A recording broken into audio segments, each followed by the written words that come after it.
Good afternoon. Thank you for joining the 8th session of the Sustainable Insight. Firstly, I would like to introduce our organizing team from UNESCO Jakarta. My name is Khairul Hazlan, MFIT coordinator, and colleagues from UNESCO Jakarta, Ms. Felicia Angelina, Mr. Gani Mulya, and Mr. Cipta Yamatusanda. Today, our discussion will be on genders. Our topic for today will be post-COVID pathways for real gender empowerment. And we proudly present Professor Shahbaz, the Director of UNESCO Regional Science Bureau for Asia and the Pacific as the moderator. We are also proud to present our guest speaker, Dr. Farida Faisal, Associate Professor and Ex-Director, University Institute of Management Sciences, PMAS-Arid Agriculture University, Pakistan. We are ready to take your questions through the Q&A space and at our comments at our Facebook page. Professor Shahbaz, the floor is yours. Thank you very much, dear Hazlan. We are so excited and delighted to have today with us a very special guest, as we are going to talk about a very important issue, which is the issue for everyone. There can be no sustainable development, there can be no peace from a home all the way to the world unless we have the real gender empowerment. Also, I would like to refer that this is from the fundamental principle of the United Nations Charter adopted by world leaders in 1945, equal rights of men and women. So this is a very, very important topic. And also this topic is at the heart of the Sustainable Development Goals, the 17 of them. And we have a special goal, goal number 5, which is about gender equality. So let me start, Professor Farida, with your excellent experience in Pakistan and in the region. And you have also guided UNESCO programs about South-South cooperation. So let's bring a focus on the challenge of gender equality. Also, sometimes we use gender mainstreaming and gender empowerment. So, Professor, in your view, what does this mean, the equality, mainstreaming, and empowerment of gender? Thank you. Thank you very much, Dr. Shahbaz. I am indeed very honored that I've been asked to speak on this forum, which I have been following very closely. So thank you for allowing me to speak on such an important topic, and which is so important for the UN and the other partner agencies. So you asked me about what is gender equality, of course, it's a right which is enshrined in the UN Charter itself, as you mentioned. But for me, if you look at it a little bit broadly, it would be like a balance of power. It would be a balance of power. It would be a balance of rights. It would be a balance of resources between the genders. And when you look at it, a little more closely, you will find that for this balance to occur, you need a kind of, action in 4 key areas. So if you allow me, I will also tell you about these. These are aligned with the way this term is defined by the UN as well. So those 4 areas where this balance is very important is, first of all, human rights. So ending of gender inequality and the harmful practices against women is very, very important. And at the same time, discriminatory laws against women is very critical for gender equality. The second area would be the end of gender-based violence. So again, a very serious critical area, for gender equality. The third area, I would say, is unpaid and the care work. So again, that because it falls basically on women, so equality requires that this work is recognized and shared a little bit more evenly. And the fourth area is the opportunity for women to participate in leadership position and in decision making. So those are the areas which I would say are critical for having the broad gender equality, as I talked about, the balance between the genders in terms of its power, resources, as well as its rights. Then you asked me about gender mainstreaming. So mainstreaming is, I would say, the approach which can enable that we can really achieve this gender equality goal. So let me tell you a little bit about mainstreaming. I think when we look at the women's movement, which came right after this, it was decided that women and men have equal rights. And then women felt that they were being sidelined. So it started with the women's liberation, but it has evolved into something else. There has been a paradigm shift. It is no longer simply a radical call for women to be emancipated. And neither is it about treating women as only beneficiaries of programs. Rather, mainstreaming is an approach which says that there needs to be a harmonious relationship between the genders, and that within that harmonious relationship, the leadership roles which women can play to uplift themselves out of this problem. So if they are suffering from gender inequality, certainly they are going to be having the resources to address this issue themselves. So they need empowerment to do that. So that brings us to the last part, which is about empowerment. When we talk about empowerment, usually we are talking about economic empowerment. And therefore, we are talking about, the right of women to earn a decent living and to have career opportunities. But really, if you ask me, the concept is a little bit broader. I would say that for me, empowerment would be like the choice to make independent decisions. And if you find empowerment like that, then nearly all the goals of the SDG goals are related to empowerment of women as well. Thank you very much. That's really a very detailed analysis to the real level of a professor. That's why we invited you, Dr. Farida. Now let's take a step further and think about the situation which we have. Of course, we still have to achieve all sustainable development goals, leaving no one behind, making sure we have the real empowerment of all genders. Now we have this situation of COVID. And COVID has affected all nations, and it has affected genders in different ways. So in your view, what are the differences in which a gender is affected, and what are the new challenges which have emerged due to this unfortunate COVID situation? Thank you. Yes, Dr. Shahbaz, you see, COVID, we can say, is a crisis which humanity faces once in 100 years. So yes, it is kind of an unprecedented situation. And what it has done, unfortunately, it has exposed the poor state of health emergency preparedness of the global and national and local level even. It has exposed this, it has brought it to the forefront. The question now for me is, will humanity really rise to the challenge with this crisis for saving lives and livelihoods? Or will there be a further political and social turmoil which compounds the crisis?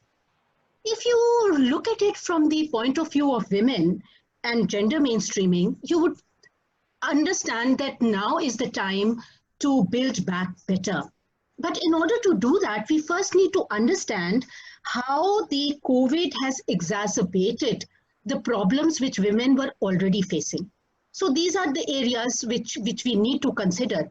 First of all, in the terms of the economic impacts, they are compounded for women because women were having the precarious jobs. So therefore, as soon as this economic recession hits, it hits the women worse. Secondly, you see, although the initial results, they are showing that more men are unfortunately the victims of this disease, but you see, it affects the women more because these men may be their breadwinners. And secondly, they are now, they are the primary caregivers. So that's why more of the responsibility falls on them. So unpaid work has increased for all women because people are at home and the home, is managed by the women basically. So unpaid work has increased. There are children who are out of school or doing, schoolwork online. All that increases women's burden. And then another very important issue is the shadow pandemic. What that says is that the unfortunate case of increase in domestic violence against women, it has increased across the globe. So this needs to be, considered very carefully, and procedures need to be, put in place to safeguard these women. And finally, I would say that the effects of COVID are amplified in context of fragility, conflict, and emergency. So wherever there are the conflict zones over there, further aggravation has been caused to women rather than men. So as we discussed, that the impact are much more grave for the women. But is that the reason why they only need to our support? Definitely, they do need our support. And then again, another important aspect is that most of the caregivers, they are women. So definitely the pregnant, for example, nurses and paramedics, they require special protection. And similarly, they require an environment which is much more inclusive and understanding of their needs. I think government should be looking at these long overdue investments in the care economy. Very important. And this is the right time where we need to, build back better, in the sense that we need to monetize now this care work. So as an economist, it really, it's such a difficult situation for me when I say that women working at home, which we now due to COVID realize how important it is, economists would consider it in national accounts as leisure. Is it leisure? It's not. No, so it's a difficult situation. How are you going to monetize it? I think a very sensible, area of action could be maybe that providing the universal free childhood education. So that's a very important thing. That will employ women who are losing their jobs because of COVID. And that is also going to have a good impact on the next generation ability to, live in a more sustainable world. So these kind of out-of-the-box solutions at the moment are required. Thank you very much, Professor. Let's now take this synergy forward. So education is at the heart of UNESCO's mandate. It's Sustainable Development Goal number 4. We work within the UN system, including with the UN Women, with the UNICEF, with the UNDP. So it's whole one UN approach at the country level, but also at the regional level. So Malaysia UNESCO Cooperation Program is one program where we are bringing all these areas where soft power, the knowledge, the work from academia, the work which is linking with the UN system, with the civil society is moving forward. So you remember in 2016, in your university, we organized a very important start of an water, food, energy nexus event, and you played a very important role. So that's where we started working more on South-South cooperation. So you mentioned the role of the government. Let's think about the role of the governments, South-South cooperation in Asia Pacific and wider, and how can we empower women through South-South cooperation, building linkages, taking one step forward. How can we bring education for all to its true realization? So if you can give us some more ideas from nation to the region, how do we move together for this very important cause of gender empowerment? Yes, thank you for reminding me about that very important event, which was co-hosted by my university and UNESCO Jakarta, I think. That's because our goals actually aligned on that one. We have the kind of same mandate, and we really try at our university to be as inclusive as possible. So yes, it broadened our agenda. It got the attention of multiple stakeholders. And yes, I because part of my job at that time was to liaison on part of the private sector. So I did bring in, and that's very important, because you see, if you are to advance this agenda forward, the private sector involvement and the private sector linkage is critical. Because you see, Professor, when we are talking about sustainability, sustainability has three aspects to it.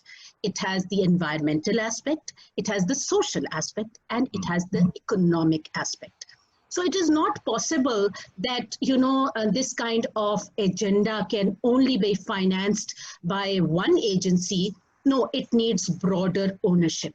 And when we look at the agenda in itself also, what we find is that although, you know, gender specific goal is one, it is the, it's got 14 indicators and the SDG goal number 5. But the issue of gender and gender mainstreaming, it's a cross-cutting theme. So it goes everywhere. You know, but I was looking at this one report from the UN Women. I think it is the Asia Pacific chapter which has published it about the Sustainable Development Goals and the Gender Snapshot 2019. I'll share it with you, which reflects on the fact that there are some important areas in which there are no gender specific you know, indicators. For example, in goal 6, 7, 9 related to water, energy, industrialization, marine and forest life, women have special needs and also special capabilities, but we don't have, you know, gender specific targets over there. But having said that, I do understand that nothing goes forward in the United Nations system unless the gender aspect is well covered. But what I'm saying is over here that you talked about the need for the girls' education, and that the best practices be exchanged between the different agencies within the South. Yes, this is extremely critical, because as I said to you, it is about taking ownership. So sometimes it is said that these SDGs, we are not making enough headway. I think that these SDGs are just starting points for collaboration. And the only way to make quick headway would be if these synergies between different departments, different countries, different organizations, you know, they are realized. So that is why your work, like, you know, conducting this series is so critical and important. Thank you very much, Professor. Let's also draw attention of all our viewers. We are on Facebook Live. It's on our Sustainability Insight page, and you can also host the watch party if you want. Please continue to ask questions to Dr. Farida and myself. We will answer them in a personalized way to each one of you on our site.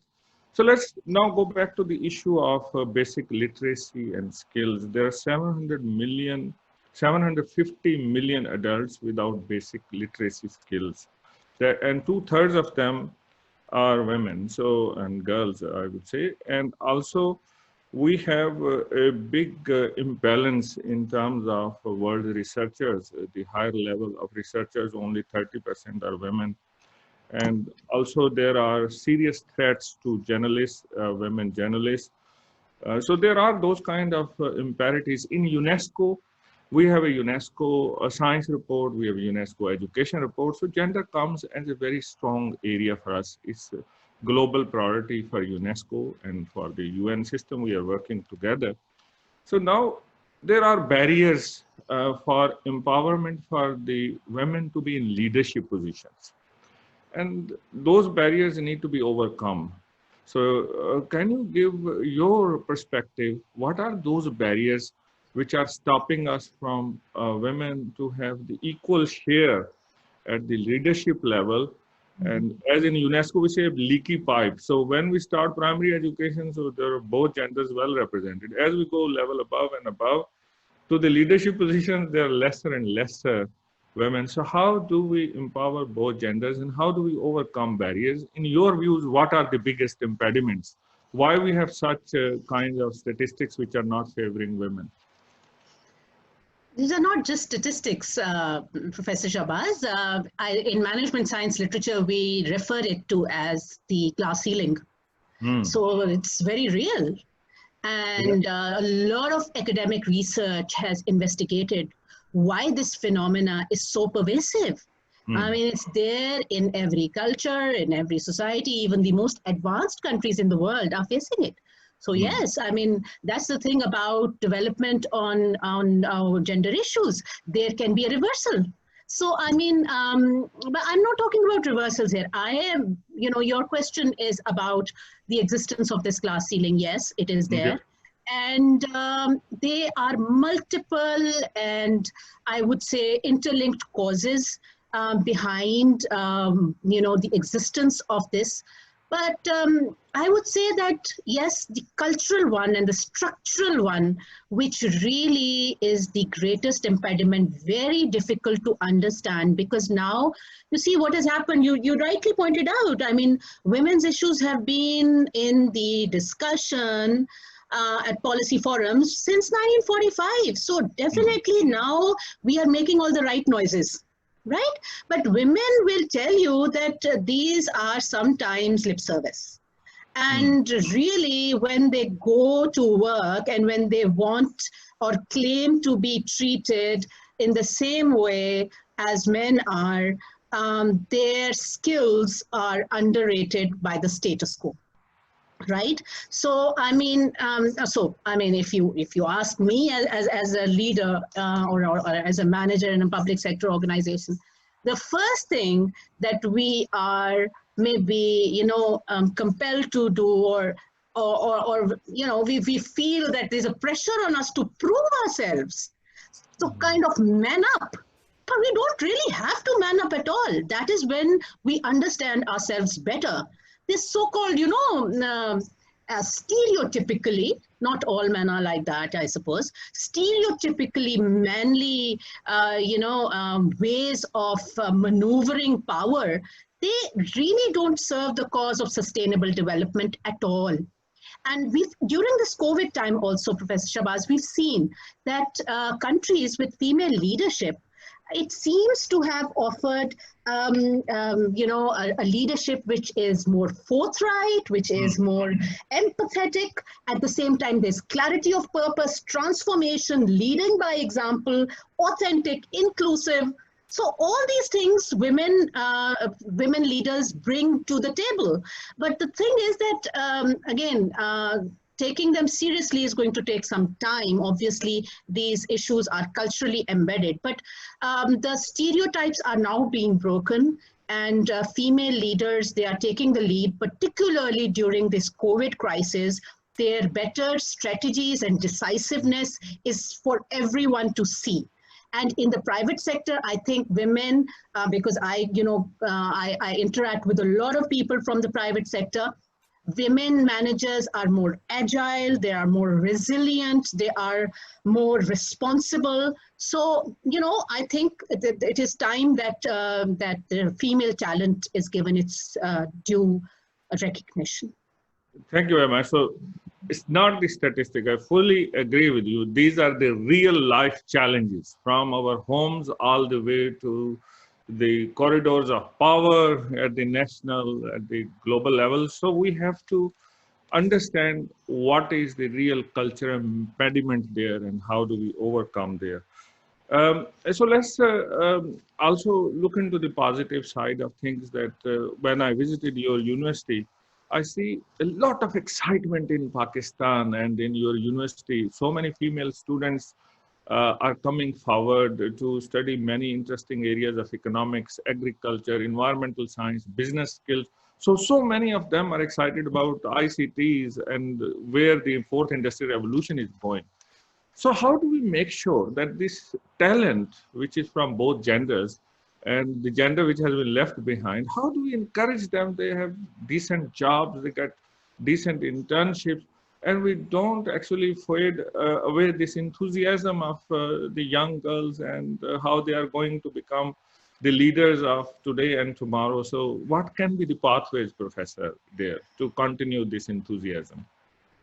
Yes, the enthusiasm certainly is there. As I said, that now, we know how to, some kind of advocacy has worked. So that's a good point, that advocacy on female, gender equality and female rights has reached, all corners of the world, certainly.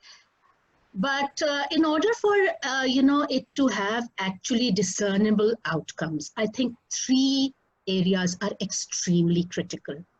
So first would be the accountability, strong accountability mechanisms, so that stronger spaces for women are created where you don't have problems like that, sticky floors or glass ceilings. So, stronger accountability mechanisms to ensure that. And of course, a harassment-free, environment where females can contribute without, insecurity. Cyber security is a very big issue these days. So, yes, you need better accountability mechanisms. Secondly, you need transformational policies. So that again is extremely important, that the policies are deeper rooted and they are transformational, looking at not just the short term, but even in the long term. And recognizing the work of the women. A third thing I would say is that you need better data. Really, because if the women's issue is to be taken really seriously and not sidelined, then you need to prove empirically that these kind of differences happen. Otherwise, it would simply be said that, you see, women, it is their fault that they are not coming forward. So you need better data. And I would again say that the economic empowerment of women is very important. There are principles for economic environment from the private sector. Again, this is a kind of a checklist and a kind of a guidance tool which is available. I think, the firms should take a look at it, how they can comply to it. It can also be equally applicable to public sector organizations. So I will share that with you. You can take a look at how these three key areas which I've talked about, how further development can take place. Thank you very much. Those are very practical ideas. So certainly we need gender disaggregated data. We need to have better accountability at all levels. But certainly, as you have said, Dr. Farida, the transformational policy, which can transform us from the present status to a future status, which would be much, much better than where we are. And it cannot be achieved without the true gender empowerment. That's what the time we have for today. And I'm very, very thankful to you for sparing your precious moment. We will follow up with you the reports you have mentioned, and we will have some questions. There are several UNESCO reports which we will share. So let me try to summarize very briefly. So certainly, gender equality, gender mainstreaming, gender empowerment is part of making sure that we give the true empowerment to the world, what we have in the Charter of Human Rights, which has been agreed by all the leaders in the world since 1945. Still, we have challenges, but we have also a lot of work which is going on. It's not the SDG number 5, as you have rightly mentioned, that we just work on gender under one of the SDGs. If we have to achieve any of the sustainable development goals and a world which has social, economic, and environmental futures better than where we are, we need to have proper empowerment of gender. And you have very ably highlighted how COVID has affected two genders differently. While there may be unfortunate more mortality of the male members of our society, the women has been impacted even worse because of the socio-economic side and for bearing the brunt for taking us forward in a positive way, the whole family, the whole nation. So certainly we need to continue to follow up. And from today's discussion, we have got some really very nice feedback from you. that let's look into every one of the SDGs very carefully. Like you mentioned, water, SDG number 6.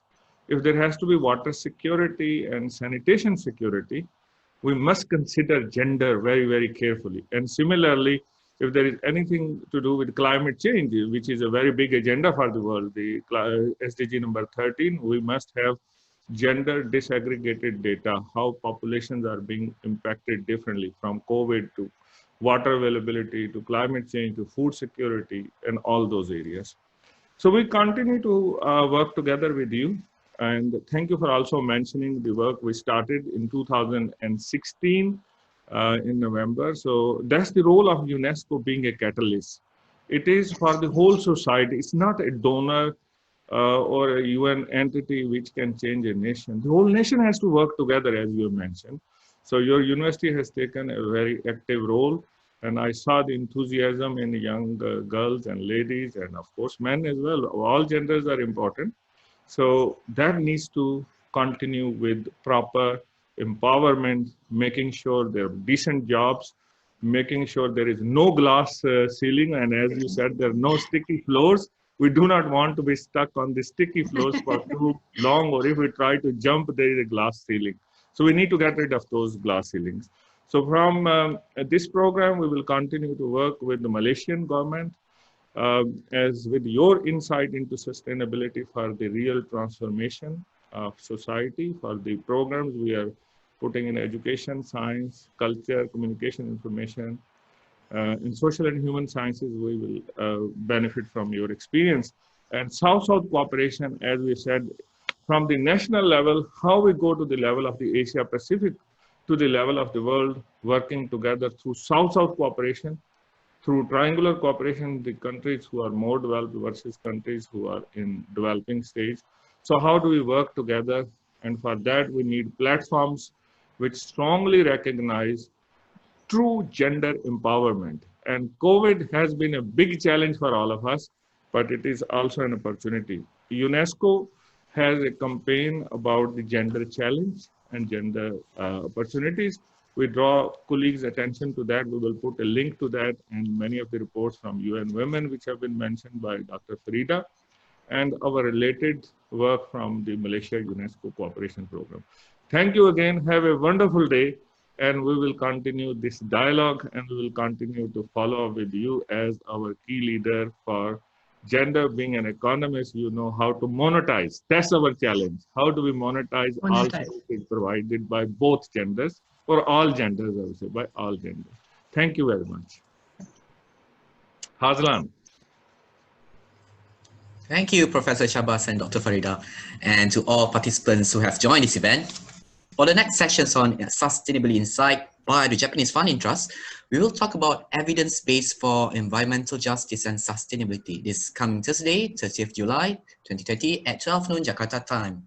For further information on this, please see the information on the chat room and on our social media pages. If you wish to receive the certificate of this webinar today, please go to the link in the chat box and answer a few questions. We keep this form open 60 minutes from now on. We wish you a good day, stay safe, and see you all soon next Thursday. Thank you. Thank you very much. Thank you, Dr. Farida.